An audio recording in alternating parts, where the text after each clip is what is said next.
지금 이제 대통령이 된 이후로 야당들이 흔드는 것은 생존 전략입니다. 예.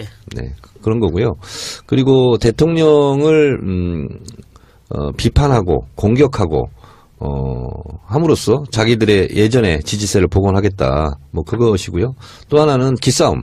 그리고 집권 초기에 좀 버르장머리를 고치겠다 하는 그런 속셈이 있을 거예요. 그래서 누가 뭐 부적격이다 아니다를 떠나서 적어도 한두 명은 우리가 낙마시키겠다. 정해놓고 관역을 정해놓고 쏘는 거죠.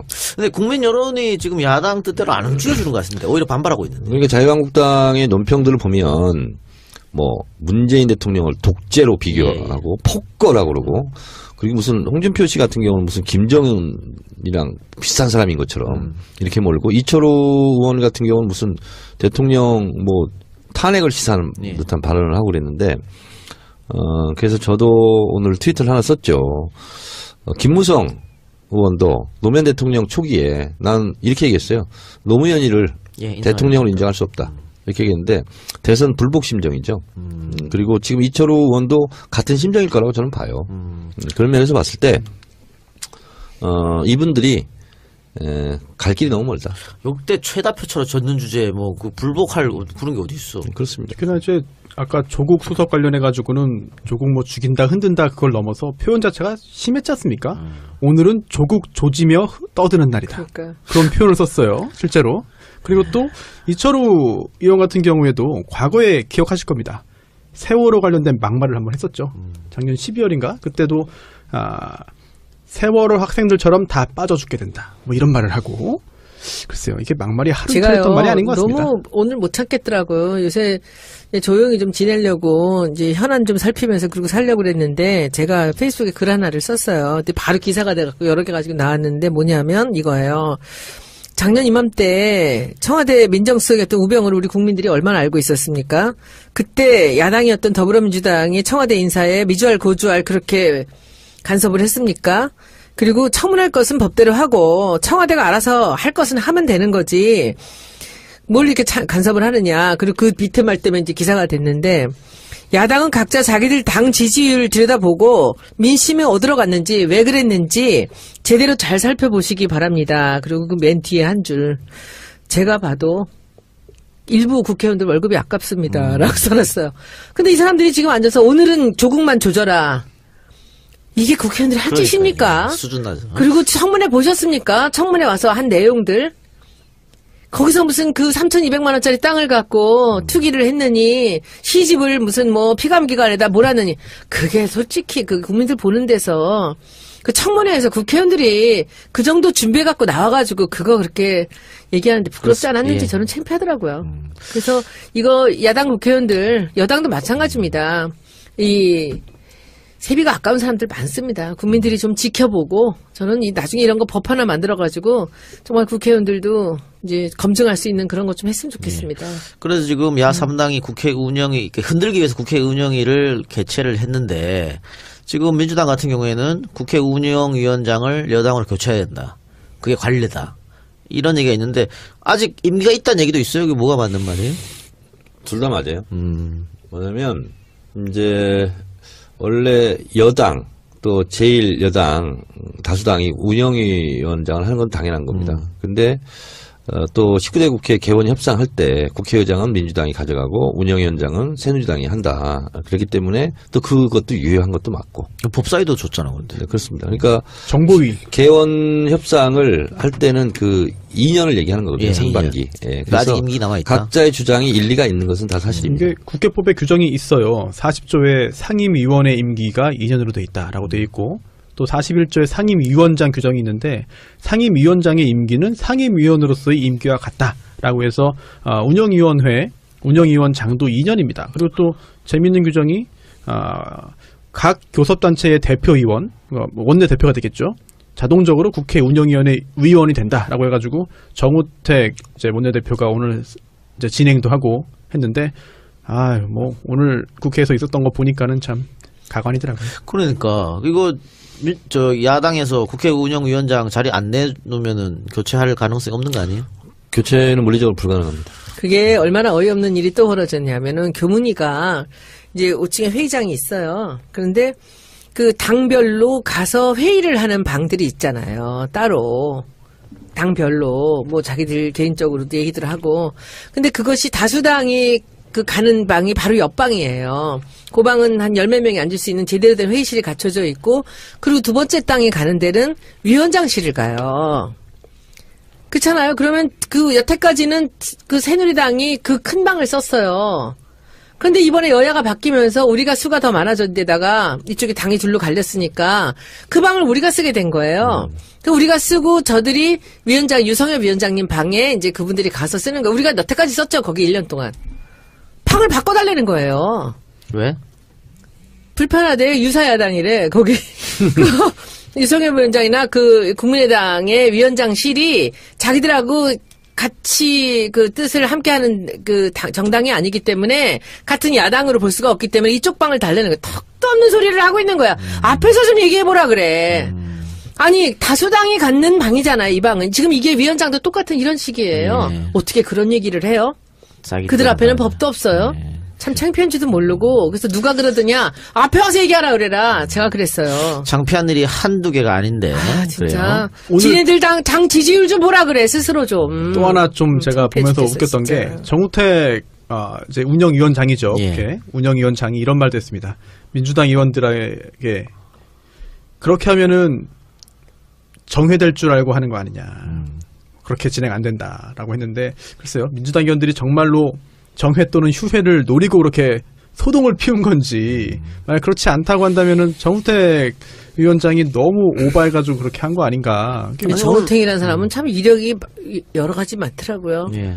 요번에 그 유튜브 올라온 옛날 그 김어준 이 사람들 나 보셨어요? 나 죽는 줄 알았어. 아침에 보고. 옛날에 뭐 낙곰수 때 벌써 나왔던 얘기죠. 예. 굉장히 유명하신 분이더라고요. 예, 유명해요. 유명한데 그 야당 얘기는 뭐 하여튼 거기까지만 하고요. 예, 역시 뭐 그 조국 때리기 또 문정권 흔들기 그런 모습 보이고 있는데 저러면 저럴수록 저는 지지율은 더 떨어지고 고립될 거다 이렇게 보여지고요. 지금 그 안경환 법무장관 후보가 자진 사퇴를 했습니다. 저는 이것이 이제 대통령 부담을 덜어준 것에서 오히려 좀 잘 된 게 아닌가 싶은데 왜냐하면 강경환 후보자 같은 경우에는 국민 여론이 압도적으로 찬성이 많았어요. 임명해라. 60% 이상. 반대는 30%밖에 없었거든요. 그런데 안경환 후보자 자진사퇴 책임에 대한 여론조사가 있었는데 후보 개인 책임 51.6, 청와대 책임 36. 그러니까 국민들도 여기에 대해서는 좀 문제가 있다라고 얘기해서 대통령이 임명하고 철회한 게 아니고 스스로 갖는 거는 대통령의 부담을 들어준 게 아닌가 다양스럽게 생각하는데 그거는 그렇고 이 지금 불똥은 주광덕 의원이 공개한 안경환 그 판결문 결정문 여기에 지금 의혹이 지금 눈덩이처럼 불어나고 있는 실정입니다. 이게 이제 네. 조난 자료 아니냐 이게 가장 핵심이죠 이제. 그리고 그 조난 자료는 이제 정보기관에서 다 갖고 있는 거고. 그렇죠. 그래서 거기에서 흘러나온 거 아니냐. 이제 이게 논란의 핵심입니다. 그것도 핵심이고 두 번째는 이걸 누가 언론에다가 흘렸느냐. 네. 그러니까 이제 첫 번째가 제일 중요한 사안이고 그거에 따라서 이제 예를 들면 이런 아픈 추억이 있는 거죠. 최동욱 검찰총장 같은 경우도 실제로 국정원이 개입을 해서 그 자료가 까진 것처럼 이번도 이제 많은 사람들이 이렇게 의심을 하고 있는데 김어준 뉴스공장에서 이 부분은 자세하게 설명을 했어요. 그 설명에 의하면 이정열 판사가 네. 6월 15일 날 신청하고 6월 15일 날 받았고 그리고 그럼에도 불구하고 TV조선 뉴스판에서 6월 15일 날 단독 네. 방송을 했고 그리고 주광덕 의원은 그 다음 날 오전 11시인가요? 기자회견을 했고 그렇게 된 건데 당일날 자료 요청을 해서 당일날 법원행정처가 준다? 이게 상당히 이례적인 일이고 노회찬 의원의 말에 의하면 8분 만에 받았답니다. 8분 만에 네, 당일이 아니고 8분 만에. 이거는 비상식적입니다. 네. 그러니까 이례적인 일. 마치 기다렸다는 듯이 8분 만에 줬다는 거지. 자, 그리고 또 하나의 쟁점은 이겁니다. 두 가지 버전이 있다, 지금. 예, 이름이 가려진 게 있고, 가려지지 않은 게 오픈된 게 있고. 이게 있고. 또 하나는, 가정법원법상, 가사소송법상 이것이 누구인지를 알게 하면은 이게 처벌받는다면서요. 그런데 누군지 다 알게 한 거고, 실제로 이제 안경환 후보자다 하는 것이 까졌기 때문에 그 가사소송법 10조인가요? 거기에 저촉될 가능성이 있다. 이렇게 되는 건데, 이 후폭풍에 대한 논란은 계속될 것 같습니다. 가사소송법 10조에 있죠. 보도 금지 규정인데요. 가정법원에서 처리 중이거나 처리한 사건 관련해서는 본인이 누구인지 짐작할 수 있을 정도로 뭐 이제 하면 안 된다. 그리고 또 이 가정법원에서 했던 그런 가사 소송의 결정문이나 판결문도 아무나 입수할 수 있는 게 아니라 관련성이 있는 걸 소명해야 되는데요. 하지만 이거는 주광덕 의원이 국회에서 국회의원으로서 그리고 또 법사위원으로서 또한 인사청문위원으로서 후보자 검증을 위해서 요청한 거기 때문에 그거는 문제가 없을 겁니다. 아니야. 그것도 법의 금지예요. 위원회에서 의결을 해야 돼. 위원회 의결이 아니었어요? 그 주광덕 혼자 했잖아. 혼자 했어요? 그래서 그걸 갖고 물고 늘어지니까 주광덕이 뭐라 했냐면 관례다 그랬거든. 에이. 그거는 법적으로 볼 때는 그 법적으로 문제가 있죠. 그러니까 자기도 알아 그거를. 혼자 했어요. 관례라고 그랬어. 저는 이상하네 이거는. 이상하네요. 법원행정처가 또 노회찬 의원도 이런 말도 했는데 법사위원이었잖아요. 지금도 법사위원인가요? 노회찬 의원이? 뭐 예전에 많이 했죠. 오래 했죠. 그런데 그 당시에도 법원행정처에 어떤 자료를 요청하면 정말 닥달하고 요청하고 재촉해도 빨라야 하루 걸렸다. 그럼 이거는 어쨌든 그 모든 시상 정보가 오픈돼서 TV조선에 까진 거잖아요. 네. 그러면은 그 10조를 위반한 건데 이거는 어떻게 그 자기 자료를 오픈된 사람이 고소해야 이 사건이 진행되는 겁니까? 그렇죠. 일단 민사적으로 문제가 될 것 같은데 근데 이게 그 공개된 이름이 공개된 그분이 과연 문제를 삼겠느냐 그러면은 계속 또 이게 화제가 되는데 그럼 안경환 교수가 고소할 수는 있죠. 누굴요? 여기 방송국 방송국이나 주광덕을 문제제기는 할 수 있죠. 근데 안 할 것 같은데 안 한다면 그냥 이게 논란 일고 그냥 끝날 거 아니에요. 정치적인 부담을 그냥 지고 끝나는 거죠. 주광덕 의원이. 근데 오히려 그 지지층에서는 잘했다 뭐 이런 평가를 또 받지 않겠습니까? 그러니까 우리가 지금 우려하는 것은 정보기관이 개입됐을 거라고 생각하는 거 아닙니까?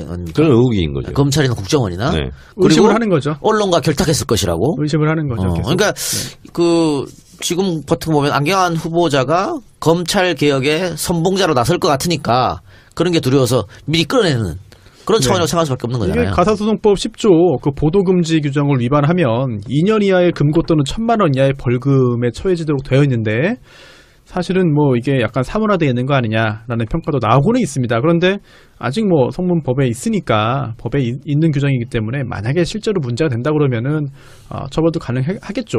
그리고 또 친고죄도 아니기 때문에 이 부분은 경우에 따라서는 뭐 수사가 될 수도 있겠습니다만 정치인들이 관련된 사안에서 수사기관이 먼저 움직일 가능성이 높아 보이지 않습니다.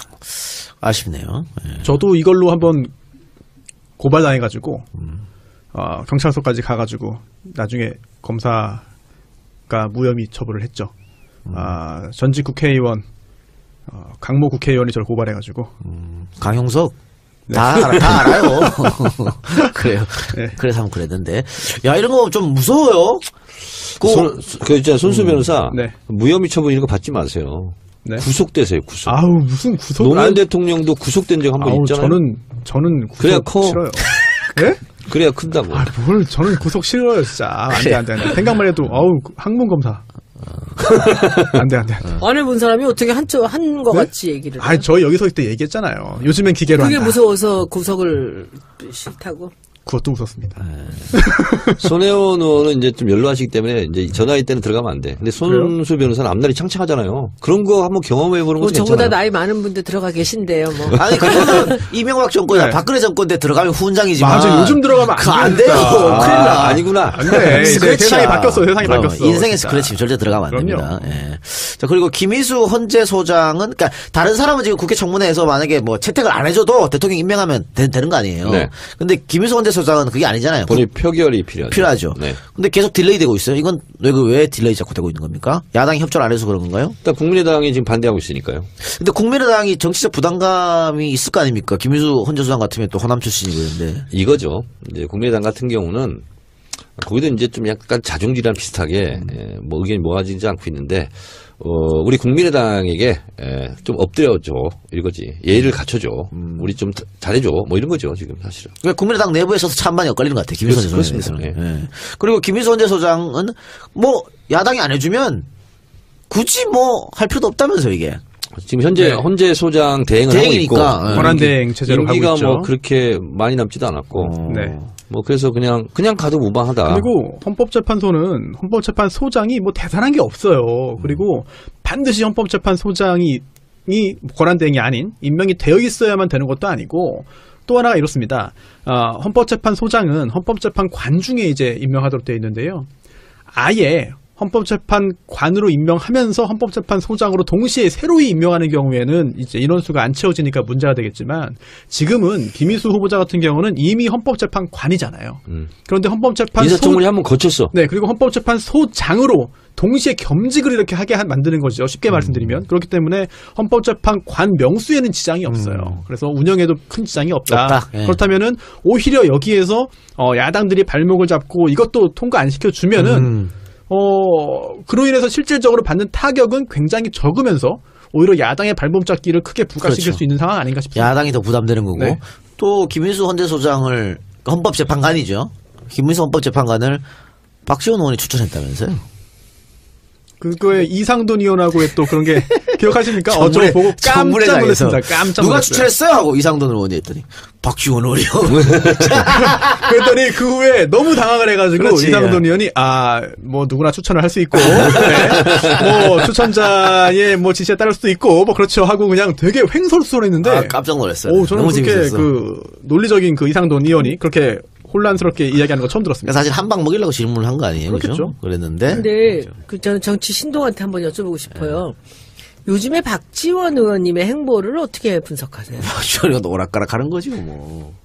지금 사실 국민의당은 자신들의 존재감을 드러내야 되는데 저런 식으로 드러내면요 설 자리가 자꾸 없어져요. 어떤 식으로? 지금 저렇게 지금 호남에서 문재인 대통령 지지율이 99% 나오고 있지 않습니까? 민주당 지지율이 75% 나오고 있어요.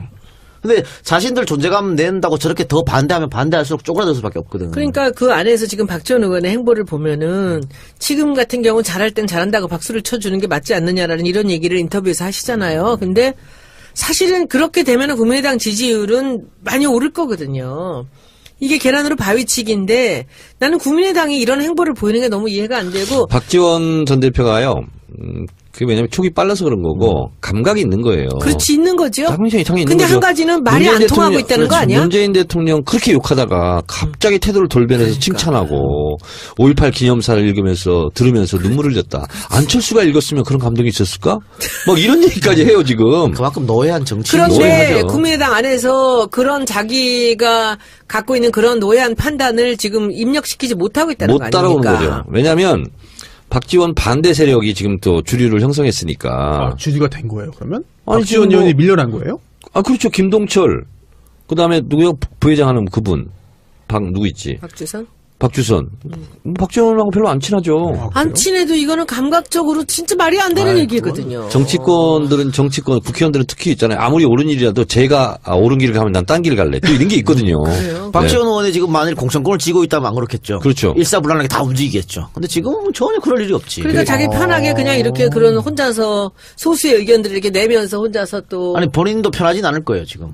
그럴까요? 저게 어떻게 편합니까? 그러니까 이제 박지원 의원 같은 경우는 지금 이제 연세도 있으시고 다음에 또 하겠냐. 뭐 이런 것도 국민의당 내부에서 있을 수 있죠. 다음에 또 할까요? 할 수 있죠. 목포에서는 또 한다고 그러시지 않을까? 그러니까 당장 지방선거가 1년밖에 안 남았잖아요.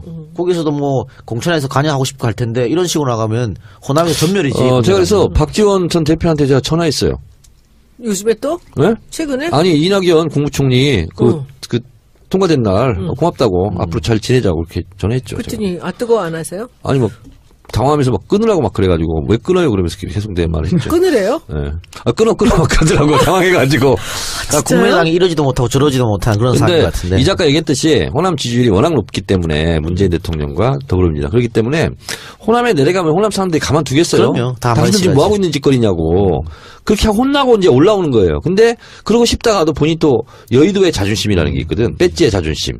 그것 때문에 지금 그러는 거예요. 그런데 제가 국회의원 해보니까 1년 해보니까 지역에 내려가거나 그러면요 자기 지지자들한테 둘러싸이면 그런 얘기 못 들어요. 아니 행사장에 가면 그런 얘기 많이 듣죠. 그런 얘기 할까? 당연하죠. 아유, 주민들은 잘 안 그러던데 앞에서는 좋은 말만 하지. 안 그래요. 하요. 예. 호남의 정서상 지금 있잖아요. 워낙 지지율이 높고 지금 정반대로 지금 뻘짓하고 있기 때문에 국민의당은 당연히 뭐라고 닦아 세우죠. 근데 그러면 저렇게 행동할 수 있을까? 그게 아까 얘기했던 여의도 정치하고 또 다른 점이 있기 때문에 그럴 수 있는 거죠. 자, 그럼 이렇게 되면 당분간 국회 파행은 좀 이어질 것 같아요. 그러면서 이제 글쎄, 큰일 났어요. 대통령이 요청한 여러 가지 것들도 지방 행사 같은 거 다 잡아놨는데 이거 뭐 다 어그러지네 국회 자, 생활이. 여당은 앞으로 어떻게 되겠습니까? 좀 슬슬 달래가면서 해야 될까요? 아니면 그런 거 없어? 마이웨이 해야 될까요? 이제 문재인 대통령의 이제 캐릭터를 좀 살펴볼 필요가 있는데요. 쉽게 고개를 숙이고 사과도 하고 양보도 하고 합니다. 근데 본인이 이건 아니라는 것은 끝까지 보여요. 가요. 그 양면성이 있어요. 맞아요. 그래서 외유 내강형이거든요. 네. 그러니까 이거는 내가 사과할 거 있으면 사과하고 네. 뭐 얼마든지 할 수 있어요. 근데 따지지 않고 재지 않아. 원칙에서 어긋난다. 네. 이거는 정치적으로 타협하면 안 된다. 그런 거는 끝까지 마이웨이 고거든요. 진짜 무서운 분인 것 같아요. 무서워요. 그 역대 대통령이 지지율이 반짝 올라갈 때가 언제냐면 미국 대통령 만나고 나서입니다. 한미 정상회담 가면 항상 올라가거든요. 지지율이 늘 올라가는데 6월 30일 날 6월 말일 날 또 예정돼 있잖아요. 네. 갔다 오면 강경화도 마찬가지고 문 대통령도 마찬가지고 지지율이 올라갈 겁니다.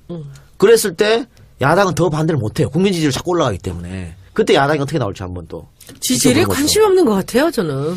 지금 이 야당 자유한국당 사람들이. 같은 경우 바른정당과 좀 다른데 스탠스가 자유한국당 같은 경우는 욕먹어도 좋다요 지금. 그러니까 그리고 아무 상관없다는 것 같아. 어버이 연합 이런 데에서만 지지를 잃지 않으면 된다. 지금 그 생각인 것 같아요. 근데 자유한국당도 물론 밖으로 보여준 스탠스는 그런 건데 내부에서는 부글부글 끓는 의원들 굉장히 많이 있습니다. 그러겠죠. 네. 왜냐하면 이렇게 가면 내년 지방선거에 TK하고 그러니까 대구 경북에서만 얻고 다른 데 전멸이거든. 이런 식으로 가면 그렇죠. 알고 있어요 본인들도. 변수는 없을까요? 1년 동안? 이런 식으로 가면 없다고 봐요. 앞으로 대통령의 지지율이 계속 올라갈 거예요. 지금 같은 때 저는 우리 당 의원들이 지역구 기반을 확실하게 잡아놨으면 좋겠어요. 그 지선에서 그냥 완전히 말살을 그렇죠. 시켰으면 그렇게 해야 좋겠어요. 됩니다. 예. 이게 이렇게 이 사람들이 이렇게 나올 때는 이 지역에 치중을 해야 돼요. 그렇게 해줘야 되는데 지선에서 정말 지금까지 전무후무한 그런 기록적인 일을 우리가 한번 해봤으면 또 좋겠어요. 지지층의 이완과 반대파의 또 결집 이런 걸 아니면 또 묘한 또 견제 심리 이런 것도 우려 안 해도 될까요? 근데 야권이 지지멸렬할 수밖에 없고 자기들이 아마 회복하는 데는 상당한 시간이 필요할 텐데요. 딱 하나입니다. 이 사람을 중심으로 뭉쳐야 되겠다 하는 그 사람이 안 보이는 거예요 지금. 그러니까 야권의 대항마가 지금 없어요. 근데 홍준표죠. 생길 것 같지도 않아요. 네. 그리고 홍준표는 우리 더불어민주당이나 이런 데서 안 건드려도 돼요. 국민의당에서 다 알아서 요리할 겁니다. 국민의당이요? 네. 어제 이혜원 의원하고 판도라 같이 다른 정당? 해봤는데, 예. 그러니까 우리가 자유한국당 싫어하는 것보다 더 싫어합니다. 홍준표 땡큐지 뭐.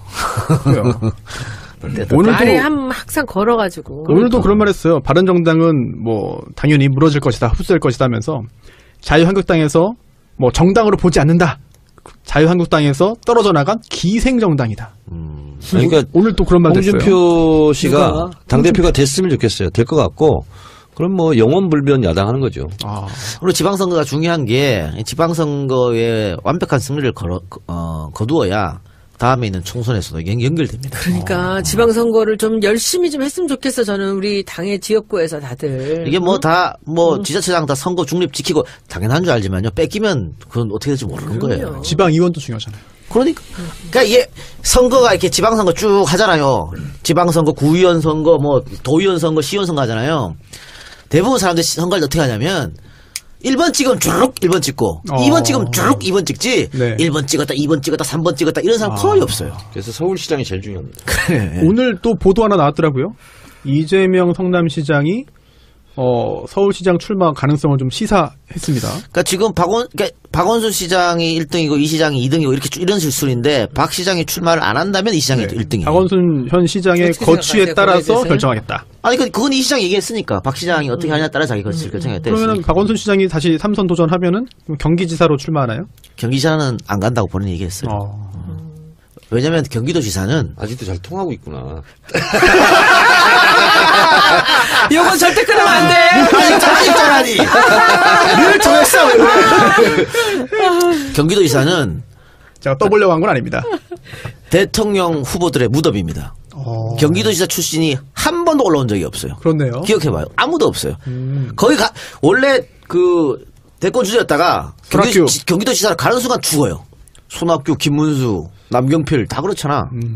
근데 저는 시장 후보로 지금 아무도 생각지 않았던 사람이 나올 것 같고 그 사람이 될 것 같아요. 서울에? 그건 뭐 경선도 할 수도 있겠고. 그리고 지금 누가 경선을 해?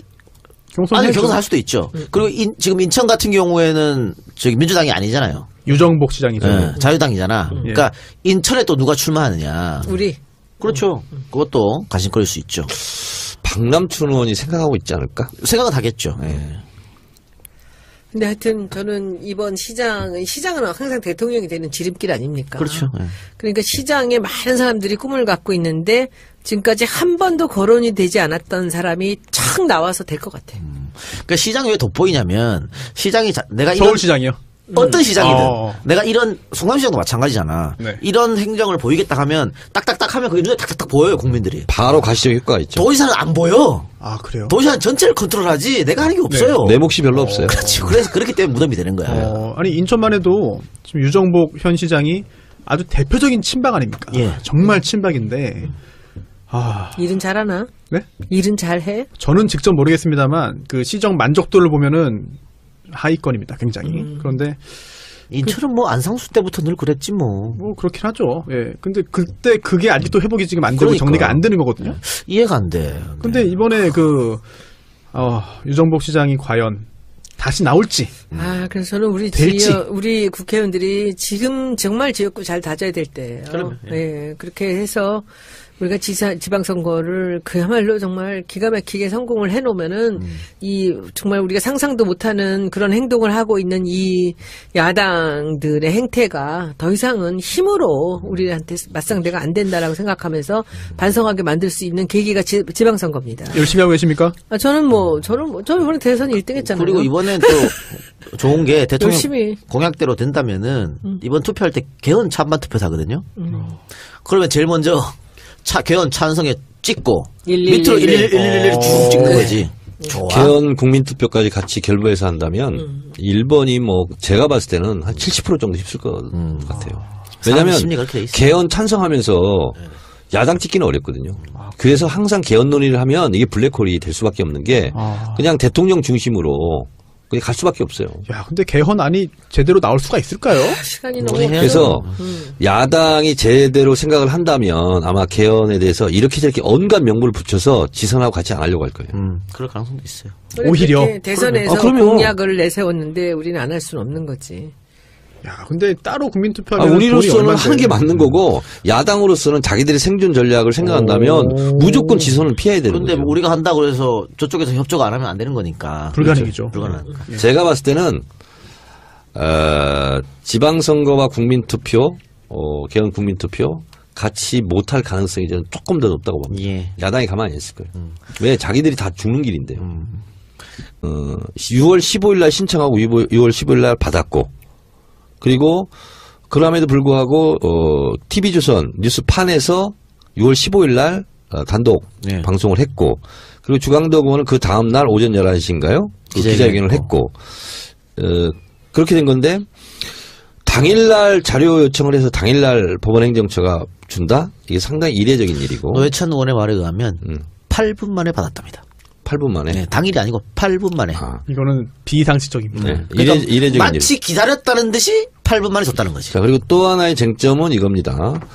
두 가지 버전이 있다, 지금. 예, 이름이 가려진 게 있고, 가려지지 않은 게 오픈된 게 있고. 이게 있고. 또 하나는, 가정법원법상, 가사소송법상 이것이 누구인지를 알게 하면은 이게 처벌받는다면서요. 그런데 누군지 다 알게 한 거고, 실제로 이제 안경환 후보자다 하는 것이 까졌기 때문에 그 가사소송법 10조인가요? 거기에 저촉될 가능성이 있다. 이렇게 되는 건데, 이 후폭풍에 대한 논란은 계속될 것 같습니다. 가사소송법 10조에 있죠. 보도 금지 규정인데요. 가정법원에서 처리 중이거나 처리한 사건 관련해서는 본인이 누구인지 짐작할 수 있을 정도로 뭐 이제 하면 안 된다. 그리고 또 이 가정법원에서 했던 그런 가사소송의 결정문이나 판결문도 아무나 입수할 수 있는 게 아니라 관련성이 있는 걸 소명해야 되는데요. 하지만 이거는 주강덕 의원이 국회에서 국회의원으로서 그리고 또 법사위원으로서 또한 인사청문위원으로서 후보자 검증을 위해서 요청한 거기 때문에 그거는 문제가 없을 겁니다. 아니야. 그것도 법에 금지예요. 위원회에서 의결을 해야 돼. 아, 위원회 의결이 아니었어요? 그 주광덕 혼자 했잖아. 혼자 했어요? 그래서 그걸 갖고 물고 늘어지니까 주광덕이 뭐라 했냐면 관례다 그랬거든. 에이. 그거는 법적으로 볼 때는 그 법적으로 문제가 있죠. 그러니까 자기도 알아 그거를. 혼자 했어요. 관례라고 그랬어. 저는 이상하네 이거는. 이상하네요. 법원행정처가 또 노회찬 의원도 이런 말도 했는데 법사위원이었잖아요. 지금도 법사위원 그렇게 진행 안 된다라고 했는데 글쎄요. 민주당 의원들이 정말로 정회 또는 휴회를 노리고 그렇게 소동을 피운 건지 만약 그렇지 않다고 한다면은 정우택 위원장이 너무 오버해가지고 그렇게 한 거 아닌가. 정우택이라는 사람은 참 이력이 여러 가지 많더라고요. 예. 이번에 그 유튜브 올라온 옛날 그 김어준 이 사람들 보고 나도 보셨어요? 나 죽는 줄 알았어 아침에 보고. 옛날에 뭐 낙곰수 때 벌써 나왔던 얘기죠. 예. 굉장히 유명하신 분이더라고요. 예, 유명해요. 유명한데 그 야당 얘기는 뭐 하여튼 거기까지만 하고요. 역시 뭐 그 조국 때리기 또 문정권 흔들기 그런 모습 보이고 있는데 저러면 저럴수록 저는 지지율은 더 떨어지고 고립될 거다 이렇게 보여지고요. 지금 그 안경환 법무장관 후보가 자진 사퇴를 했습니다. 저는 이것이 이제 대통령 부담을 덜어준 것에서 오히려 좀 잘 된 게 아닌가 싶은데 왜냐하면 강경환 후보자 같은 경우에는 국민 여론이 압도적으로 찬성이 많았어요. 임명해라. 60% 이상. 반대는 30%밖에 없었거든요. 그런데 안경환 후보자 자진사퇴 책임에 대한 여론조사가 있었는데 후보 개인 책임 51.6, 청와대 책임 36. 그러니까 국민들도 여기에 대해서는 좀 문제가 있다라고 얘기해서 대통령이 임명하고 철회한 게 아니고 스스로 갖는 거는 대통령의 부담을 들어준 게 아닌가 다양스럽게 생각하는데 그거는 그렇고 이 지금 불똥은 주광덕 의원이 공개한 안경환 그 판결문 결정문 여기에 지금 의혹이 지금 눈덩이처럼 불어나고 있는 실정입니다. 이게 이제 네. 조난 자료 아니냐 이게 가장 핵심이죠 이제. 그리고 그 조난 자료는 이제 정보기관에서 다 갖고 있는 거고. 그렇죠. 그래서 거기에서 흘러나온 거 아니냐. 이제 이게 논란의 핵심입니다. 그것도 핵심이고 두 번째는 이걸 누가 언론에다가 흘렸느냐. 네. 그러니까 이제 첫 번째가 제일 중요한 사안이고 그거에 따라서 이제 예를 들면 이런 아픈 추억이 있는 거죠. 최동욱 검찰총장 같은 경우도 실제로 국정원이 개입을 해서 그 자료가 까진 것처럼 이번도 이제 많은 사람들이 이렇게 의심을 하고 있는데 김어준 뉴스공장에서 이 부분은 자세하게 설명을 했어요. 그 설명에 의하면 이정열 판사가 네. 운영위원장도 2년입니다. 그리고 또 재미있는 규정이 각 교섭단체의 대표위원, 원내 대표가 되겠죠. 자동적으로 국회 운영위원회 위원이 된다라고 해가지고 정우택 이제 원내대표가 오늘 이제 진행도 하고 했는데 뭐 오늘 국회에서 있었던 거 보니까는 참 가관이더라고요. 그러니까 이거 저 야당에서 국회 운영위원장 자리 안 내놓으면은 교체할 가능성이 없는 거 아니에요? 교체는 물리적으로 불가능합니다. 그게 얼마나 어이없는 일이 또 벌어졌냐면은 교문위가 이제 5층에 회의장이 있어요. 그런데 그 당별로 가서 회의를 하는 방들이 있잖아요. 따로. 당별로 뭐 자기들 개인적으로도 얘기들 하고. 근데 그것이 다수당이 그 가는 방이 바로 옆방이에요. 그 방은 한 10몇 명이 앉을 수 있는 제대로 된 회의실이 갖춰져 있고 그리고 두 번째 땅이 가는 데는 위원장실을 가요. 그렇잖아요. 그러면 그 여태까지는 그 새누리당이 그 큰 방을 썼어요. 그런데 이번에 여야가 바뀌면서 우리가 수가 더 많아진 데다가 이쪽에 당이 둘로 갈렸으니까 그 방을 우리가 쓰게 된 거예요. 우리가 쓰고 저들이 유성엽 위원장님 방에 이제 그분들이 가서 쓰는 거. 우리가 여태까지 썼죠. 거기 1년 동안. 방을 바꿔달라는 거예요. 왜? 불편하대. 유사야당이래. 거기. 유성엽 위원장이나 그 국민의당의 위원장실이 자기들하고 같이 그 뜻을 함께하는 그 정당이 아니기 때문에 같은 야당으로 볼 수가 없기 때문에 이쪽 방을 달래는 거야. 턱도 없는 소리를 하고 있는 거야. 앞에서 좀 얘기해보라 그래. 아니 다수당이 갖는 방이잖아요. 이 방은. 지금 이게 위원장도 똑같은 이런 식이에요. 어떻게 그런 얘기를 해요? 그들 앞에는 법도 없어요. 참 창피한지도 모르고 그래서 누가 그러더냐 앞에 와서 얘기하라 그래라. 제가 그랬어요. 창피한 일이 한두 개가 아닌데. 진짜 지네들 당 지지율 좀 보라 그래. 스스로 좀. 또 하나 좀 제가 보면서 웃겼던 진짜. 게 정우택 이제 운영위원장이죠. 예. 국회 운영위원장이 이런 말도 했습니다. 민주당 의원들에게 그렇게 하면은 정회될 줄 알고 하는 거 아니냐. 그때 야당이었던 더불어민주당이 청와대 인사에 미주알 고주알 그렇게 간섭을 했습니까? 그리고 청문할 것은 법대로 하고 청와대가 알아서 할 것은 하면 되는 거지.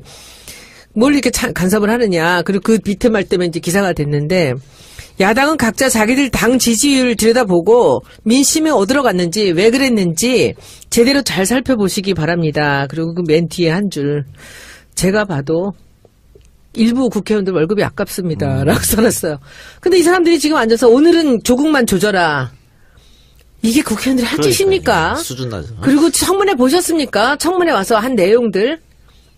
거기서 무슨 그 3,200만 원짜리 땅을 갖고 투기를 했느니 시집을 무슨 뭐 피감기관에다 몰았느니 그게 솔직히 그 국민들 보는 데서 그 청문회에서 국회의원들이 그 정도 준비해 갖고 나와가지고 그거 그렇게 얘기하는데 부끄럽지 않았는지 저는 창피하더라고요.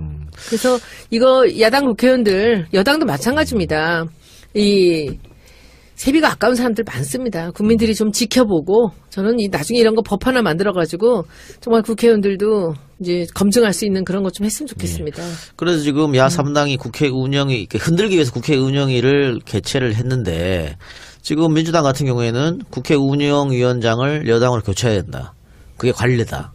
이런 얘기가 있는데 아직 임기가 있다는 얘기도 있어요. 이게 뭐가 맞는 말이에요? 둘 다 맞아요. 뭐냐면 이제 원래 여당 또 제1여당 다수당이 운영위원장을 하는 건 당연한 겁니다. 근데 또 19대 국회 개원 협상할 때 국회의장은 민주당이 가져가고 운영위원장은 새누리당이 한다. 그렇기 때문에 또 그것도 유효한 것도 맞고. 법사위도 줬잖아, 근데. 네, 그렇습니다. 그러니까 정보위 개원 협상을 할 때는 그 2년을 얘기하는 거거든요. 예, 상반기. 예, 아직 그래서 임기 남아 있다. 각자의 주장이 일리가 있는 것은 다 사실입니다. 이게 국회법에 규정이 있어요. 40조의 상임위원회 임기가 2년으로 돼 있다라고 돼 있고 또 41조의 상임위원장 규정이 있는데 상임위원장의 임기는 상임위원으로서의 임기와 같다라고 해서 지금 이제 대통령이 된 이후로 야당들이 흔드는 것은 생존 전략입니다. 예. 네, 그런 거고요. 그리고 대통령을 비판하고 공격하고 함으로써 자기들의 예전의 지지세를 복원하겠다. 뭐 그것이고요. 또 하나는 기싸움. 그리고 집권 초기에 좀 버르장머리를 고치겠다 하는 그런 속셈이 있을 거예요. 그래서 누가 뭐 부적격이다 아니다를 떠나서 적어도 한두 명은 우리가 낙마시키겠다. 정해놓고 관역을 정해놓고 쏘는 거죠. 근데 국민 여론이 지금 야당 뜻대로 안 움직여주는 것 같습니다. 오히려 반발하고 있는데. 그러니까 자유한국당의 논평들을 보면 뭐 문재인 대통령을 독재로 비교하고 폭거라고 그러고 그리고 무슨 홍준표 씨 같은 경우는 무슨 김정은이랑 비슷한 사람인 것처럼 이렇게 몰고 이철우 의원 같은 경우는 무슨 대통령 뭐 탄핵을 시사하는 듯한 발언을 하고 그랬는데 그래서 저도 오늘 트위터를 하나 썼죠. 김무성 의원도 노무현 대통령 초기에 난 이렇게 얘기했어요. 노무현이를 대통령으로 인정할 수 없다. 이렇게 얘기했는데 대선 불복 심정이죠. 그리고 지금 이철우 의원도 같은 심정일 거라고 저는 봐요. 그런 면에서 봤을 때 이분들이 갈 길이 너무 멀다. 역대 최다표처럼 젖는 주제에 뭐 그 불복할 그런 게 어디 있어? 그렇습니다. 특히나 이제 아까 조국 수석 관련해 가지고는 조국 뭐 죽인다 흔든다 그걸 넘어서 표현 자체가 심했지 않습니까? 오늘은 조국 조지며 떠드는 날이다. 그러니까. 그런 표현을 썼어요. 실제로. 그리고 또 이철우 의원 같은 경우에도 과거에 기억하실 겁니다. 세월호 관련된 막말을 한번 했었죠.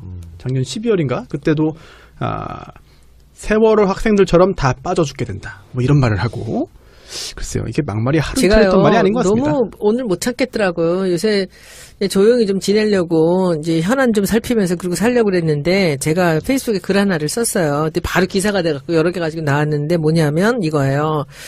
작년 이맘때 청와대 민정수석이었던 우병우를 우리 국민들이 얼마나 알고 있었습니까?